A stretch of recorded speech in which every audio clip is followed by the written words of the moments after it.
Disclaimer. This video is made for entertainment purpose only. It doesn't mean to hurt any. And don't take it seriously. മുഖ്യമന്ത്രിയുടെ ദുരിതാശ്വാസ നിധിയിലേക്ക് സംഭാവനകൾ നൽകി അവരെ സഹായിക്കാൻ പങ്കാളികളാകണമെന്ന് അഭ്യർത്ഥിക്കുകയാണ്. നീ ഇതുവരെ കണ്ട എന്റെ മുഖം ഉണ്ടല്ലോ, അത് ഡീസന്റ് മുഖം.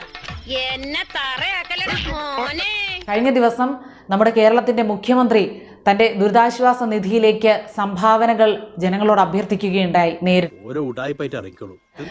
ഇത്തരമൊരവസ്ഥയിലും ജനങ്ങൾ വളരെ രോഷാകുലരായി പ്രതികരിക്കുന്നതാണ് ആ വീഡിയോയ്ക്ക് താഴെയുള്ള കമന്റ് ബോക്സിൽ കാണാൻ കഴിഞ്ഞു. നിന്നെ ആർക്ക് വേണം വലിങ്ങേറി വന്നേക്കുന്ന ജനങ്ങളുടെ ആ പ്രതികരണത്തിൽ നിന്ന് തന്നെ വ്യക്തമാകും എത്രത്തോളം ഭരണപരാജയം സംഭവിച്ചു കഴിഞ്ഞിരിക്കുന്നു.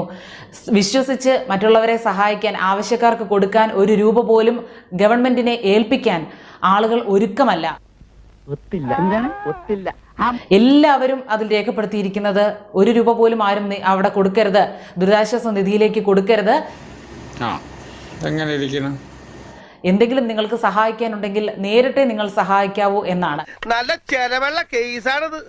ഇത്തരമൊരവസ്ഥയിൽ പോലും മനുഷ്യരുടെ മനസ്സ് ആ ഒരു രീതിയിലോട്ടുള്ള ചിന്തയിലേക്ക് പോകണമെങ്കിൽ എത്രത്തോളം അസ്വസ്ഥരായിട്ടായിരിക്കും, എത്രത്തോളം അസഹിഷ്ണുത അവരിൽ ഉള്ളത് കൊണ്ടായിരിക്കും.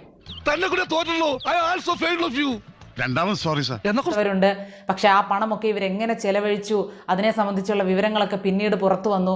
അതുകൊണ്ട് തന്നെയാണ് ഒരു അത്യാവശ്യ ഘട്ടത്തിൽ ജനങ്ങൾ മടിക്കുന്നതെന്ന് സർക്കാരും മുഖ്യമന്ത്രിയും മനസ്സിലാക്കണം. വിനാശകാലേ വിപരീത ബുദ്ധി. അവൻ അവന്റെ കുഴി തോണ്ടിക്കഴിഞ്ഞു. എന്റെ കൈ കൊണ്ട് തന്നെ മണ്ണിടണമായിരിക്കും. ആരായിരിക്കും എന്റെ വിധി? ഞാൻ പോകുന്നു. Bye bye.